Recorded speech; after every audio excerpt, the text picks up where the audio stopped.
تو اس طرح یہ عبادتیں بالکل اپنے الفاظ کے ساتھ جڑی ہوئی ہیں. یہ دین اسی طرح محفوظ ہے نا، جیسا عمل ہمیں بتایا گیا اور جس طرح اللہ کے نبی صلی اللہ علیہ وسلم نے اس پہ عمل فرمایا، جس طرح آپ نے خود کیا، اپنے اصحاب کو بتایا. تو آج یہ صرف دین اسلام کی خصوصیت ہے کہ 1500 سال کے بعد بھی مسلمان اس سیٹسفیکشن پر ہے کہ ہم وہی چیز کر رہے ہیں اور ہم اللہ اس کے رسول کے بتائے ہوئے دین پر چل رہے ہیں، ان کے بالکل طریقے کے مطابق، مرضی کے مطابق ہم عمل پیرا ہیں. کسی دین میں بھی یہ خصوصیت نہیں، کوئی بھی دین اب اس معنی میں باقی نہیں، اور کوئی بھی اپنے دین پہ چلنے والا وہ اس اطمینان سے نہیں گزرتا کہ وہ یہ سمجھ سکے اور اس پر اطمینان کر سکے کہ وہ اپنے دین پر اس کی روح کے مطابق چل رہا، سوائے دین اسلام کے. کبھی غور کیا کہ ایسا کیوں ہے؟ آخر ایسی کیا خصوصیت ہے کہ ہمیں اطمینان ہے کہ ہم بالکل دین کی روح کے مطابق چل رہے ہیں؟ اس پر غور کرنا چاہیے. کیا کسی نے قرآن اترتا ہوا دیکھا ہے؟ کیا کسی نے اللہ کے رسول کو دیکھا ہے؟ کسی نے نہیں دیکھا. اس کے باوجود یہاں مشرق سے لے کر مغرب تک ایک مسلمان کا اس بات پہ اطمینان. وجہ اس کی یہ ہے کہ جو الفاظ اللہ نے نازل کیے ہیں اور جو الفاظ رسول مقبول صلی اللہ علیہ وسلم کی زبان اقدس سے ادا ہوئے وہ محفوظ ہے. آپ کا جو ٹیکسٹ ہے وہ محفوظ ہے، اور جب ٹیکسٹ اس کا محفوظ ہے تو پھر اس سے جو ویری فرسٹ میننگ جو اس کے نکلتے ہیں، سب سے پہلے معنی آپ اس پہ عمل کر رہے ہیں، سب سے قریب ترین معنی، دور بھی نہیں جاتے ہیں کہ اسے استعارہ بنا کے، محاورہ سمجھ کے، مثال میں ڈال کے کچھ اور مراد لیں. اس کی بھی اجازت نہیں دیتے علماء. کسی لفظ کا جو سب سے پہلا معنی بنتا ہے نا متبادر، لوگوں کے فہم کے مطابق، اس زمانے میں جو سب سے پہلے سمجھا گیا اور پھر جس پہ پریکٹس ہوئی، جس پہ عمل ہوا، وہ معنی، وہ لفظ اور وہ معنی اس کو بالکل محفوظ کر لیا، اور پھر ساری تشریحات اور سارا لٹریچر اس کے مطابق بنایا گیا، پھر اس کو لے کر پڑھایا گیا، مسلمان بچوں کو یاد کرایا گیا. نماز یہ ہے بھائی، اس طرح لکھا ہوا ہے، اس طرح پڑھنے، اس لفظ کا یہ مطلب ہے، بس اس سے مراد یہی ہے جو ہم نماز پڑھ رہے ہیں. یہ پورے قرآن میں جہاں نماز کا ذکر ہے اس سے مراد یہ نماز. روزہ یہ ہے، یہ لفظ ہے اور یہ اس کا مطلب ہے تمام باتوں میں. تو اس قدر اس میں تمسک ہے، اتنی پابندی ہے. اور اللہ نے بھی جو یہ فرمایا کہ انا نحن نزلنا الذکر وانا لہ لحافظون، ہم نے ہی اس ذکر کو نازل کیا اور ہم ہی اس کے محافظ. تو کبھی سوچا کہ اللہ نے صرف اس دین کی اور اس کتاب کی حفاظت کیوں فرمائی؟ دین کی حفاظت تو ہم سمجھتے ہیں، کتاب کی حفاظت لفظ بلفظ کیوں کی گئی؟ پہلے کتابوں کا ٹیکسٹ محفوظ کیوں نہیں رہا؟ اور جب ان کا ٹیکسٹ محفوظ نہیں تھا تو ان کو کیا نقصان ہوا؟ وہ ہمارے سامنے اس کتاب کا ٹیکسٹ بالکل ایسی پابندی کہ الحم سے بناس تک ایک ایک لفظ جو ہے اس کا بالکل 100% ثابت. لفظ بھی موجود ثابت ہے، کوئی اگر ایک لفظ میں بھی شک کرے وہ دین سے خارج ہے. اس کے بعد پہ اس کی جو میننگ ہے، تو بہت سی جگہوں پہ جو اس کے میننگ ہیں وہ بھی متفق ہے، یعنی ایک معنی.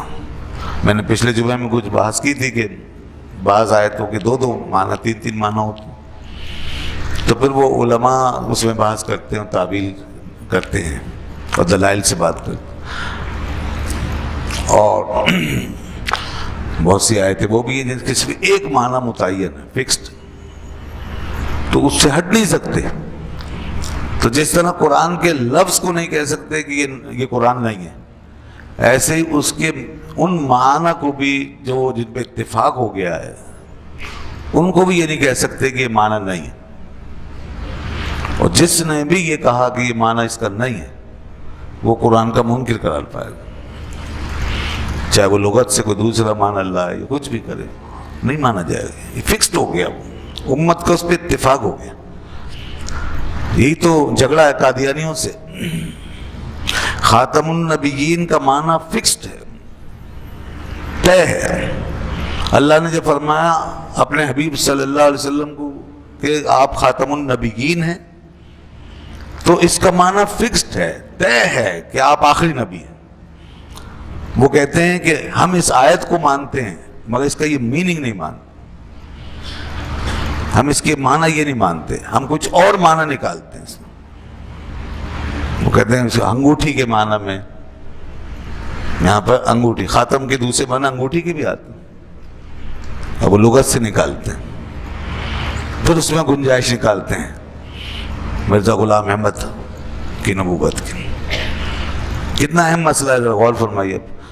لفظ اور اس کے معنی سے چمٹ کر رہنا ہے. تو ہم نے کہا کہ پوری امت کا اتفاق ہو گیا اس بات پر کہ خاتم النبیین کا لفظ صرف ایک ہی معنی دیتا ہے، بس دوسری کوئی بات ہی نہیں. آخری نبی ہے آپ صلی اللہ علیہ وسلم، انبیاء کے آخر میں ہیں بس. ہماری تمام لغات میں بھی یہی لکھا ہوا ہے لفظ خاتم النبی. لفظ خاتم الگ سے بحث کریں تو اس کے معنی انگوٹھی کے آ سکتے ہیں، لیکن جو قرآن میں آیا ہے اس کے صرف ایک ہی معنی بتائیں سب مسلمان علماء نے، اور یہی احادیث سے ثابت ہے. اسی پہ صحابہ کا اتفاق تھا اور اسی پر امت کا اتفاق. گنجائش ختم ہو گئی. تو اس طرح جب تعویلیں کرتے ہیں نا لوگ اور دین کو اس کے ٹیکسٹ سے دور کریں گے اور نئی نئی تعویلیں کر کے نئے نئے معنی کی طرف لے جائیں گے، بظاہر وہ اپنے آپ کو مجتہد سمجھتے ہیں اور علماء پہ طنز کرتے ہیں. کہتے ہیں علماء کو کچھ نہیں پتہ، یہ تو لکیر سے چمٹے رہتے ہیں. ابھی نہیں پتہ نہیں، لکیر سے چمٹنے کی وجہ سے دین محفوظ ہے. یہ تو بس لکیر کے پیچھے چلتے ہیں، انہیں کیا پتہ.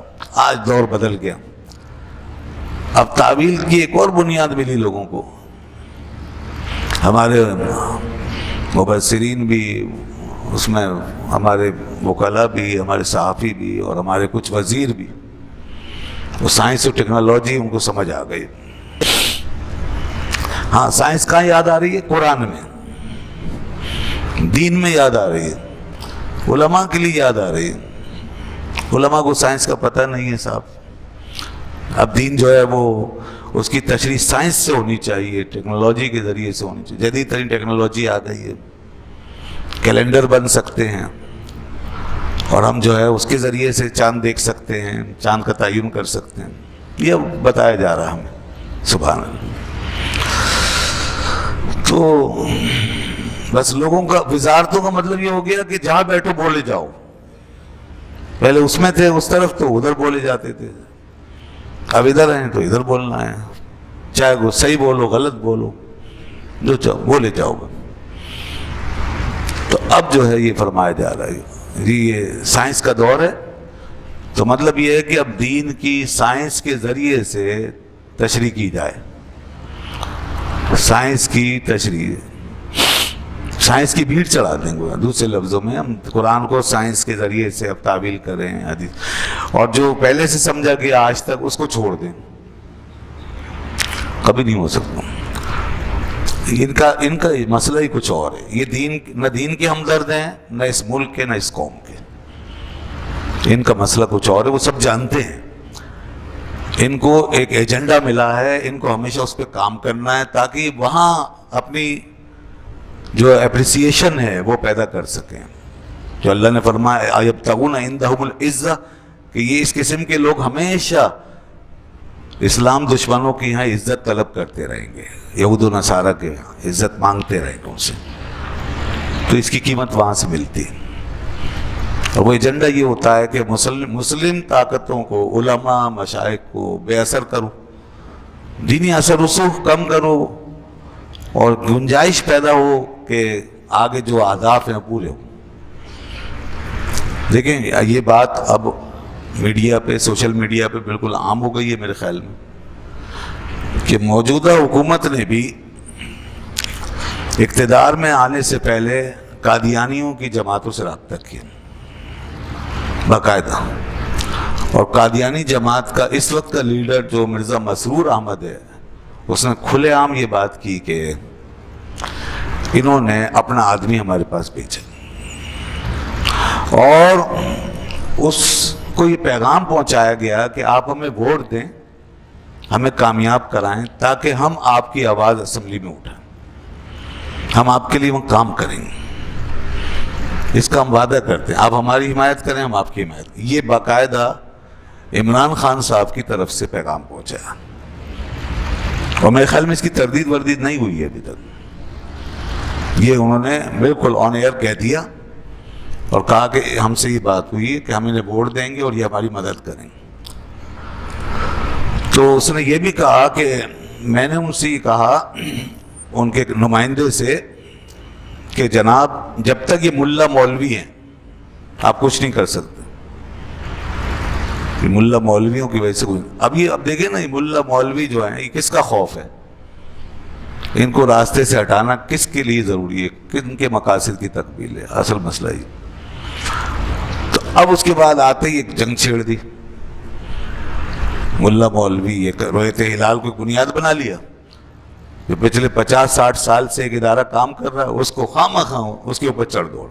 مقصد یہ نہیں ہے، مقصد مسئلے کا حل کرنا نہیں ہے۔ اور اب تو جتنے خوبصورت طریقے سے اس وقت چل رہا ہے رویت ہلال کا نظام، اس سے پہلے تو کبھی نہیں چلا، چلتا رہا، اسی کے مطابق ہوتا بھی رہا، لیکن اب اس کے اندر جو ہم دیکھ رہے ہیں کنسنسس ڈیولپ ہوا ہے، پورا ملک، تمام جماعتیں، اور پہلی دفعہ یہ ایسا ہوا کہ سرکاری اثرات سے بالکل آزاد ہو کے ایک مسلسل اتنے لمبے ٹائم سے چل رہا۔ تو یہ مسئلہ نہیں تھا، مگر کیا ہے کہ وہ ایجنڈا کے علماء دین کا اثر رسوخ ختم، اور ہم سب کچھ اپنے ہاتھ میں لے لیں اور ان کی نمائندگی نہ رہے، عوام سے کوئی براہ راست تعلق بڑی سطح پر نہ ہو، تاکہ یہ معاشرہ پھر آرام سے اس طرف جا سکے جہاں قادیانی چاہتا ہے، جہاں یہودی چاہتا ہے، جہاں امریکہ چاہتا ہے، اس طرف لے جا سکے۔ تو خواہ کی جنگ چھیڑی جا رہی، کوئی جواز نہیں۔ اچھا، جو کام کرنے کا وہ نہیں کر رہے، یعنی کہ ایک کام دین کے مطابق ہو رہا ہے، جو میں نے ابھی عرض کیا کہ دین جو ہے وہ اپنے ٹیکسٹ سے ثابت ہے۔ چاند دیکھنے کا عمل یہ حدیث پاک کے ان لفظوں کے مطابق ہے جو رسول پاک صلی اللہ علیہ وسلم نے فرمایا ہے، اور ایک دفعہ نہیں بار بار حضور نے فرمایا کہ چاند دیکھ کر روزہ رکھو اور چاند دیکھ کر افطار کرو، صوموا لرؤیتہ وافطروا لرؤیتہ۔ اور میں نے ابھی اس لیے پیچھے پوری تمہید باندھی کہ دین چونکہ اپنے الفاظ سے ثابت ہے، تو لفظ رؤیت ہے، اس کا مطلب دیکھنا ہے، تو اس کو دیکھا جائے گا، اس کو کیلکولیٹ نہیں کر سکتے، اس کا اندازہ نہیں لگا سکتے، اس کو پہلے سے ہم اس کے لیے کوئی کیلنڈر بنا کے اس پہ عمل نہیں کر سکتے۔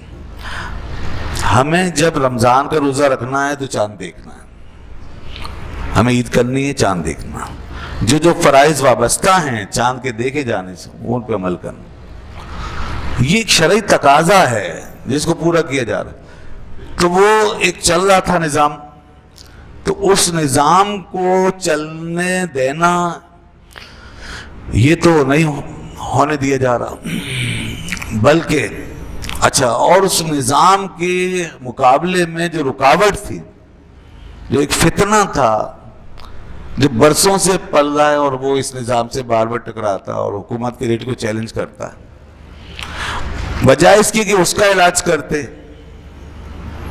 بلکہ اس کو بنیاد بنا کر کے پورے نظام پہ حملہ کر دینا، یہ کام ہو رہا ہے۔ بھئی ایک شخص خیبر پختونخوا میں بیٹھ کر چھوٹی سی 1.5 اینٹ کی مسجد بنا کے اس میں بیٹھ کے اعلان کرتا ہے، میڈیا سارا اس کو ایسے دکھاتا ہے جیسے وہ دنیا کا سب سے بڑا پاورفل آدمی، جیسے پاکستان کی پوری ریاست وہی ہے۔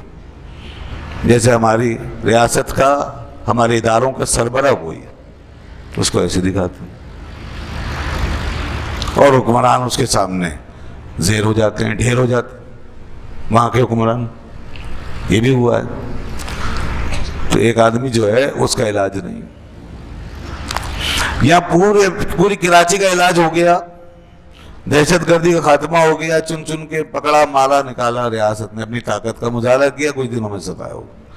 پورے ملک کا علاج ہو گیا، ہر جگہ سے دہشت گرد پکڑے مارے نکالے، ایک آدمی کا علاج نہیں. اس کا رونا رو رہے ہیں، ساتھ دیکھیں علماء لڑ رہے ہیں. ایسا لگ رہا ہے کہ اس کو بٹھایا ہوا ہے اس قسم کے تانے دینے کے لیے، اس کو پالا ہوا ہے، اس کو رکھا ہوا. ٹھیک ہے تم بیٹھے رہو تاکہ ہمیں موقع ملے. یہی ہے، اور کیا مقصد ہے اس کا؟ اور کیا مقصد ہے؟ دنیا میں کہیں ایسی مثال ہے کہ کوئی ریاست کی ریٹ کو ایک آدمی چیلنج کرے، ریاست کے ادارے کو ایک آدمی بیٹھ کے بس وہ ٹھونگے مارتا رہے، وہ جو چاہے کرتا رہے؟ کبھی نہیں ہو سکتا. تو یہ کام نہیں کیا، نہ کرنا چاہتے ہیں. کیا دوسرا کام کر رہے ہیں جی، یہ کمیٹی ختم کر دیں تاکہ مسئلے ختم ہوں.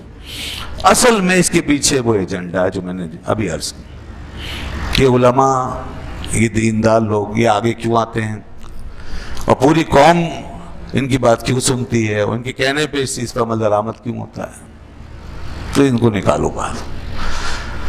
تو جناب بات یہ ہے کہ ہمیں بھی کوئی شوق نہیں ہے علماء دین کو، غیر سیاسی لوگوں خاص طور پہ. سیاسی لوگ تو چھوڑیں، وہ تو سبھی کر رہے ہیں سیاست تو، لیکن جو غیر سیاسی علماء ہیں جن کا کام دین کی خدمت ہے، مسجد ہے، مدرسہ ہے، انہیں کوئی شوق نہیں ہے ٹی وی پہ آنے کا، یا انہیں سیاست کرنے کا، یا انہیں آپ کے اداروں میں گھسنے کا. ہزاروں مثالیں ہیں جو مسجد میں بیٹھے ہیں، جو مدرسوں میں بیٹھے ہیں، جو فتویٰ لکھ رہے ہیں، جو واضح و نصیحت کر رہے ہیں. انہوں نے کبھی نام بھی نہیں لیا، کبھی تھوکا بھی نہیں اس طرف کہ یہ کام کرنے جائیں. نہیں ہے ہی نہیں. اللہ کا شکر ہے ایسی بے شمار مثالیں موجود ہیں. تو کوئی شوق نہیں. لیکن جب دین کا ایک فریضہ ہے، دین کا ایک فریضہ، اور وہی فریضہ جو ٹیکسٹ کے مطابق ہے، اللہ کے رسول کے فرمان کے مطابق، تو اس کے تقاضے کو پورا کرنے کے لیے آنا پڑے گا. اس کو دیکھنا ہوگا، اس کے مطابق چلنا پڑے گا، اس کے مطابق اعلان کرنا ہوگا، وہ شرعی تقاضے پورے کرنے کے لیے آنا پڑے گا. تو اس طرح یہ سلسلہ تھا. اس پہ خرچہ جو ہے وہ برا لگ گیا، بھاری پڑ گیا، ملک مقروض ہو گیا. رویت ہلال پہ اتنا خرچہ ہو گیا کہ ملک قرضوں میں ڈوب گیا، ادارے سب تباہ ہو گئے، برباد ہو گئے. اندازہ کریں اتنا. تو یہ ان کے گھر والے کھا پی جاتے ہوں گے، چلتے پھرتے ایسے کھا پی جاتے ہوں گے جتنا یہ اس خرچہ بتا رہا ہوں. ایک وزیر جو ہے چلتے پھرتے کھا پی جاتا ہوگا، اس کے گھر والے کھا پی جاتے ہوں گے. باقی جو رکھا ہوا ہے، لوٹا ہے اور جمع ہے، اس کی تو بات ہے. اور الزام پہ الزام کہ جی ان کو اتنا ملتا تھا. ان کا ہمارے مفتی صاحب قبلہ مفتی منیب الرحمان صاحب نے کہہ بھی دیا، لکھ بھی دیا کہ مجھے اگر کہیں سے ملتا ہے تو بتا دو میری تنخواہ کتنی ہے کیا. اگر سفری اخراجات دیے جاتے ہیں، کرایہ وغیرہ، تو کائے پہ جائیں گے؟ اگر جانا ہوگا اسلام آباد تو کائے پہ جائیں گے؟ وہ اتنی دیر میں تو چاند نکل جائے گا اگر عام سواریوں پہ جائیں گے. تو یہ خرچہ جناب دین کے ایک تقاضے کو پورا کرنے کے لیے بہت بڑا خرچہ ہو گیا، 40 لاکھ. اللہ اس ملک میں بیٹھ کے بات کر رہے ہیں کہ جس کے آگے پیچھے جو کچھ ہو رہا ہے دنیا دیکھ رہی ہے، ہر طرف ہم جو ماحول ہے ہم دیکھ رہے ہیں. تو یہ اس طرح کی باتیں ہیں، بہت ہی کم ظرفی والی باتیں ہیں، اور یہ بد باطنی کا ثبوت ہے گویا پورا. یہ ذہنی خرابی ہے، بد باطنی ہے، بد نیتی ہے، اور یہ دین دشمنی کی مثالیں ہیں، اور یہ غیروں کو، دشمنوں کو خوش کرنے والی حرکتیں ہیں. جو کام کرنا چاہیے ہمیں، اصل میں ہمارے لوگوں نے، انہی سرپرستوں نے، انہی حکمرانوں نے، انہی ہمارے محبوب لیڈروں نے جتنا نقصان پہنچایا اتنا کسی نے نہیں پہنچایا. ہمارا کنسنسس تباہ ہوا ہے، ہمارے ادارے تباہ ہوئے ہیں. اس ریاست کو کبھی مضبوط نہیں ہونے دیا، اسے دشمن کے لیے ترنے والا بنا کے رکھا ہے. ہمارے جذبات، احساسات پہ حملے کیے، ہماری آئیڈیالوجی کو تباہ کیا. بدلنے کے ہر وقت در پہ ہیں، اس آئیڈیالوجی کو بدلو. ہماری تاریخ کو مسخ کیا انہوں نے کوئی سپورٹ نہیں پہنچائی آج تک اس قوم کی بنیادوں کو. قوم بننے نہیں دی گئی، جو کام ان کو کرنے چاہیے تھے وہ کیے نہیں، ہمیشہ اس قسم کے جھگڑے چھیڑ دیے جس سے قوم الجھ گئی، تباہ ہو گئی۔ اب یہ دور 21ویں صدی کا زمانہ ہے، دنیا کہیں سے کہیں جا پہنچی ہے، بچہ بچہ دنیا کا نظام دیکھ رہا ہے، کیسے سربراہان اپنی قوم کے ساتھ کھڑے ہوتے ہیں، کس طرح چلتے ہیں۔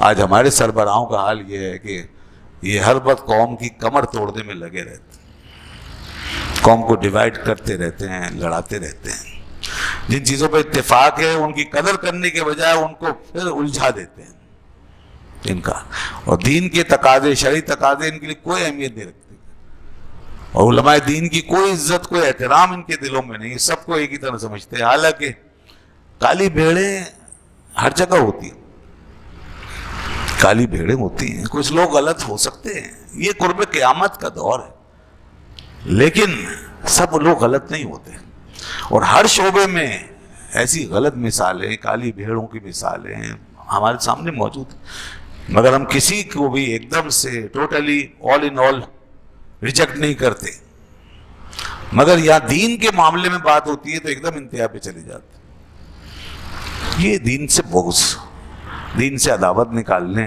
کی ایک صورت بن جاتی ہے۔ اللہ سے ڈرنا چاہیے، ہم مسلمان یہ سمجھتے ہیں کہ ہمارا دین محفوظ ہے تو سب کچھ ٹھیک ہے، اگر دین نہیں ہے تو کچھ بھی نہیں۔ تو جن لوگوں نے ساری زندگی پڑھا ہے، بھائی اگر ایک شخص میڈیکل سائنس پڑھتا ہے تو آپ آنکھ بند کر کے اس سے علاج کراتے ہو، ایک شخص اگر زندگی بھر وکالت پڑھ کر آیا ہے اور وہ وکیل بنا ہوا ہے تو آنکھ بند کر کے اس کیس اس کے پاس فائل کروا دیتے ہو، ایک شخص اگر صحافی بن کر آیا ہے تو آنکھ بند کر کے اس کی بات سنتے ہو، اس کا تجزیہ سنتے ہو، اس کی بات مانتے ہو۔ یہی ہو رہا ہے ہر شعبے میں، جس نے جس شعبے میں محنت کی اس شعبے میں اس کا ایک کانفیڈنس ہے، اس کا ایک اعتماد ہے، اس کو اس کی ایک فالوشپ ہوتی ہے۔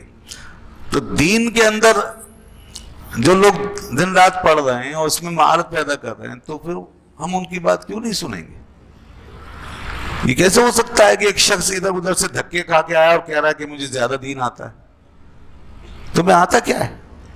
تمہیں دین کیا دنیا بھی نہیں آتی تمہیں، تو جس کا تم دعویٰ کر دو وہ بھی تم نے صحیح سے نہیں پڑھا، تم نے اگر کچھ کیا ہوتا تو آج کوئی کارنامہ کر کے آئے ہوتے، تم نے تو کردار بھی نہیں پڑھا، تم تو وہ انسانیت کے نام کا دھبا بنے ہوئے ہو کہ تم نے کردار بھی کوئی نہیں سیکھا کہ کیا اصول ہیں زندگی کے، کیا کس طرح زندگی گزارنی چاہیے، کوئی ماڈل، کوئی مثال بن سکتے تم، یہ بھی نہیں ہے تمہاری زندگی میں۔ تو پھر یہ کہنا کہ دین بس ہم سے زیادہ جانتے ہیں، یہ بڑی جہالت والی بات ہے۔ اگر اس طرح دین کو ہر ایک کے حوالے کر دیا جائے، اور آج جیسے کہ اب سائنس اور ٹیکنالوجی جی آ گئی ہے ان کے لیے، یہ ان کے لیے بڑا نادر تحفہ ہے، اب پہلی دفعہ انہیں ملا ہے، ابھی اس سے کھیلنا چاہتے ہیں اور دین کو ساتھ ملا کے کھلونا بنانا چاہتے ہیں کہ سائنسی تحقیقات سے دین ثابت کریں، اب سائنس آ گئی ہے۔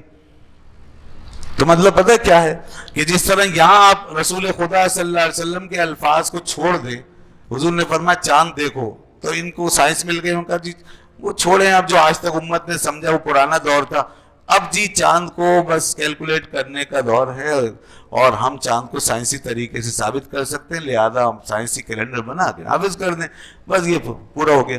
اچھا جی، تو کل کو تو پھر بہت ساری چیزیں ہیں جو سائنس کی بھیڑ چڑھ سکتی ہیں، دین تو سارا غائب ہو جائے گا۔ مثال کے طور پہ قرآن پاک نے شہادت کا قانون بیان کیا، آج سائنسی طور پر بہت سارے طریقے ہیں ثابت ہونے کے، جرم ثابت کرنے کی بہت سے، ڈی این اے ٹیسٹ ہے، فورینسک رپورٹیں ہیں وغیرہ، کوئی سائنسز موجود۔ کیا قرآن پاک کی شہادت کی آیتوں کو یہ کہہ کے نکال دیں کہ اب بیکار ہو گئیں، اب ان کی ضرورت ختم ہو گئی، اب ان پہ عمل نہیں ہو سکتا، اب ہم ڈی این اے ٹیسٹ سے ثابت کریں گے، اب ہم فورینسک رپورٹوں پہ چلیں گے، ہم سرکمسٹانسز جو آج کل جدید طریقے ہیں سرکمسٹانشیل، اس پہ عمل کریں گے؟ نہیں، شہادت کا قانون اپنی جگہ رہے گا۔ کسی بھی شخص کو قرآن و سنت کی سزا، جو جرم پر قرآن و سنت نے سزا دی ہے، وہ سزا دینے کے لیے آپ کو قرآن و سنت کے نصاب شہادت کا تقاضا پورا کرنا پڑے گا۔ محض ڈی این اے ٹیسٹ یا اس طرح کی چیزوں پہ بنیاد رکھ کے وہ سزا ہم کسی کو نہیں دے سکتے۔ جی ہاں، یہ یاد رکھیے، وہ اپنی جگہ رہے گا۔ اسی طریقے سے آپ دیکھیں کہ اب ہولوگرام ٹیکنالوجی آ گئی ہے، ہولوگرام۔ اب ہولوگرام ٹیکنالوجی کیا ہم اس طور پہ قبول کر لیں کہ تمام مسجدوں میں ہولوگرام کے ذریعے سے مکے و مدینے کے امام کو کھڑا کر دیں اور سارے ائمہ کی چھٹی کر دیں اور لوگوں سے کہیں جی ٹھیک ہے اس ٹائم پہ آپ آ جائیں، مکے مدینے کا امام نظر آئے گا آپ کو اپنے سامنے اور نماز ہوگی، آواز بھی سنائی دے گی، امام صاحب بھی نظر آ رہے ہوں گے؟ جی یہ ہو سکتا ہے؟ نہیں ہو سکتا۔ ان کے فارمولے میں ہو سکتا ہوگا کیونکہ سائنس آ گئی بھائی دنیا میں، انہیں پتہ چلا ہے سائنس آ گئی ہے، سائنس کے ذریعے سے دین کو آپ تشریح کریں۔ علماء تو پرانے لوگ ہیں، یہ تو پرانی باتیں کرتے رہیں، یہ وہی فرسودہ طریقہ اپنائیں گے، بھائی امام صاحب کو لاؤ، امام صاحب۔ یہ کام بڑا آسان ہو گیا جی، ساری دنیا میں پورے ملک میں ہولوگرام لگا کر کے، اور وہ بھی مکے مدینے کے امام، وہ بھی وہاں کے ماحول کو سامنے رکھ کر۔ اوہ کیا بات ہے جناب، جی اس طرح نمازیں پڑھا لیں ہم، واہ کیا بات۔ اچھا جی حج کرنا ہے، بہت سے لوگ نہیں جا پاتے، تڑپتے ہیں، مچلتے ہیں حج کے لیے، عمرے کے لیے، تو وہ بھی مسئلہ حل ہو گیا۔ ایک بڑے میدان میں ہولوگرام لگائیں گے، کعبۃ اللہ یہاں نظر آ جائے گا، مینا بھی یہاں جائے گا، عرفات کا میدان بھی نظر آ جائے گا، یہی سارے ارکان ادا کریں گے، حج ہو جائے گا۔ یہ آ گئی سائنس، کر سکتے ہیں آپ یہ؟ سائنس سے تو ہو سکتا ہے، کل کو ہو سکتا ہے ان کے دماغ میں یہ خیال بھی آ جائے اور کہیں کہ جی مولویوں کو پتہ ہی نہیں ہے کچھ، اب دنیا نے اتنی ترقی کر لی ہے، خواہ مخواہ اتنی دور بھیجتے ہیں حج کے لیے، عمرے کے لیے، خواہ مخواہ اتنے امام رکھے ہوئے، آرام سے بیٹھ کے کر لیں۔ کیا بات جناب عالی، بات یہ ہے کہ سائنس ٹیکنالوجی کچھ بھی ہو، کہیں بھی پہنچ جائے، میں نے پہلے عرض کر دیا کہ یہ دین اپنے لفظوں سے ثابت ہے، اس لیے آج تک قائم ہے، محفوظ ہے۔ پہلے ادیان اس لیے ختم ہو گئے کہ سائنس اور ٹیکنالوجی کی بھیڑ چڑھ گئے، اور وہ سائنس اور ٹیکنالوجی کی اور جدید دور کی بھیڑ اس لیے چڑھ گئے کہ ان کا ٹیکسٹ محفوظ نہیں تھا، ان کے پاس کوئی چیز بچانے والی ہے ہی نہیں، کوئی سٹینڈرڈ ہی نہیں ہے، کوئی چیز نہیں ہے جس پہ وہ بنیاد رکھ سکیں۔ ہمیں خدا اور خدا کے رسول کے الفاظ یاد ہیں، ہمارے لیے اللہ نے اپنے الفاظ کی حفاظت فرمائی ہے، اس لیے فرمائیے تاکہ اس کو ہم اس کے پورے کانٹیکسٹ کے ساتھ، اس کے اصل اسپرٹ کے ساتھ، اس کے اصل میننگ کے ساتھ اس پہ عمل کر سکیں۔ تو دین اس طرح محفوظ ہے، ورنہ آپ خود سوچ لیں کہ اگر یہ اس طرح ہونے لگے تشریح اور یہ سائنس کو اس طرح اس میں ہم داخل کر لیں سسٹم میں اور اس طرح متبادل کے طور پہ اپنا لیں تو دین ختم ہو جائے گا، دین پہ عمل نہیں رہے گا، دین بدل جائے گا۔ اور کوئی ایک بھی ایسی مثال نہیں ہے جس کے اندر کہ ہم نے سائنس یا ٹیکنالوجی کو یا آج کی مشینری کو دین کے لفظ کے مقابلے میں قبول کیا ہو، دین کے روایت کے مقابلے نہیں۔ یہ مثالیں دیتے ہیں، یہ اتنے احمق لوگ ہوتے ہیں اس طرح کی باتیں کرنے والے کہ انہیں مطلب بنیادی شعور ہی نہیں ہے گویا کہ جی وہ دوربین بھی تو لگاتے ہیں، یہ بھی تو سائنس نے دی ہے۔ بھائی آپ ہٹا لیں اپنی دوربین، چھین لیں، چاند پھر بھی نظر آئے گا۔ جی ہاں، آپ اپنی دوربین لے جائیں، کوئی فرق نہیں پڑے گا۔ 14 سال سے امت اسی طرح کرتی آ رہی ہے، اور کل جب یہ دوربین نہیں رہے گی، یہ نظام فیل ہو جائے گا، خدا کی قسم دین پھر بھی محفوظ رہے گا، اسی طرح پریکٹس رہے گا۔ دوربین لگاتے ہیں، دوربین سے خالی سپورٹر ہے، اس طریقے کہتے ہیں جی وہ دیکھیں ڈی این اے ٹیسٹ بھی کرواتے ہیں، میڈیکل رپورٹ، ڈاکٹروں کی رپورٹیں بھی لیتے، یہ نہ ہو پھر بھی قانون شہادت باقی رہے گا۔ یہ صرف ایک سپورٹ ہے، یہ صرف ایک سپورٹ ہے۔ تو سپورٹیو طور پر تو ہو سکتی ہے ایک چیز، لیکن ریپلیسمنٹ نہیں کر سکتی، متبادل نہیں ہو سکتی۔ جیسے میں نے ابھی بتایا نا، ہولوگرام لے آیا، اب امام کو ہٹا دیں، ہم ہولوگرام پہ نماز پڑھ، نہیں۔ آپ کعبے کی جگہ کوئی اور سائنٹیفک طریقہ نکال لیں حج کرنے کا، نہیں ہو سکتا، نہیں ہو سکتا۔ آپ قرآن پاک کو کمپیوٹر پہ لا کر کے اس کی اسکرین پہ بس ایسے چلاتے رہے ہاتھوں سے، اس کو تلاوت نہیں کہہ سکتے، نہیں بالکل۔ آپ یہ تو کر سکتے ہیں سپورٹ کہ کمپیوٹر کی اسکرین پہ قرآن لکھ کر اس پہ پڑھیں، یہ ہو سکتا ہے، لیکن کوئی احمق ہی ہوگا جو یہ کہے گا جناب جب اتنی سائنس پر آپ نے عمل کر لیا اور اتنی سمجھ لے لی تو آپ ایسے بٹن دبا دبا کے چلاتے رہیں، تلاوت بھی ہو جائے گی. ایک دفعہ گزاریں دبائیں، ایک دفعہ ہو گیا، دو دفعہ گزاریں، دو دفعہ نہیں ہو گئی، یہ ریپلیسمنٹ ہو گئی اس کی. یہ جو پڑھنے کا حکم ہے یہ اس کے خلاف ہے. جی ہاں، تو سپورٹ تو لے سکتے ہیں سائنس سے، سائنسی ایجادات سے، سائنسی آلات سے، لیکن کسی چیز کو ریپلیس نہیں کر سکتے، کسی لفظ کو، اس کی میننگ کو چھوڑ نہیں سکتے. جیسا اللہ نے اس کے رسول نے فرمایا ہے اس پر جب تک عمل ممکن ہے اس وقت تک عمل کیا جائے، ایک انڈیویجول کے لیے بھی اور کلیکٹیولی بھی. یہ وہ چیز، تو اس لیے کوئی ایسا طریقہ نہیں ہے. اور مذہبوں میں ایسے طریقے آ گئے، انہوں نے سائنس کو دین بنا لیا اور باقاعدہ انہوں نے سائنٹیفک دین کے طور پہ اپنی رسومات کو ادا کرنا شروع کر دیا. اسلام میں تو دوستو سمپلسٹی، سادگی اور نیچر اور اپنے نیت ارادے کے ساتھ اور فزیکل طور پر یہ چیزوں کو عمل کرنا ضروری ہے. آپ کو فزیکلی اپنانا ہے، جہاں فزیکل تقاضا ہے، جہاں فائنانس کا تقاضا ہے وہ فائنینشیلی اپنانا ہے دین کو. جہاں آپ کو کسی جگہ پہ جانا ہے وہاں اس جگہ پہ ہی پہنچنا ہے، جیسے کعبے میں جانا ہے، جیسے آپ کو مسجد میں آنا ہے. اور جہاں پر آپ کو جسم کے ساتھ بلایا گیا وہاں جسم کا حاضر ہونا ضروری ہے. جہاں آپ کی شہادت آنکھوں سے دیکھی جانی ضروری ہے وہاں آنکھ کا استعمال ضروری ہے. جہاں کہا گیا ہے زبان سے پڑھو وہاں زبان سے پڑھنا ضروری ہے. جہاں کہا گیا آنکھ سے دیکھو وہاں آنکھ سے دیکھنا ضروری ہے. تو چاند جو ہے اللہ کے نبی نے فرمایا آنکھ سے دیکھو، بس یہ مسئلہ. اللہ تعالیٰ ہمارے حال زار پر رحم فرمائے، ان چیزوں کو سمجھیں اور آج کل کے ان بزرگ جمہوروں کی وجہ سے دین کو خراب نہ کریں، ان باتوں میں نہ آئیں. اللہ کے یہاں اس کا جواب دینا ہے آپ نے، میں نے، سب نے، کہ اللہ فرمائے گا میں نے جب تمہارے درمیان اپنی کتاب محفوظ رکھی اور اپنے نبی کی سنت تو تم نے اس کو کیوں چھوڑ دیا اور تم نے پوری اپنی روایت سے کیوں انحراف کیا. یہ ہمارے لیے بہت بڑی حجت ہے. یہ امت پوری اس کا عمل آج تک جو ہوتا رہا ہے یہ ایک حجت ہے، ایک مثال ہے ہمارے لیے.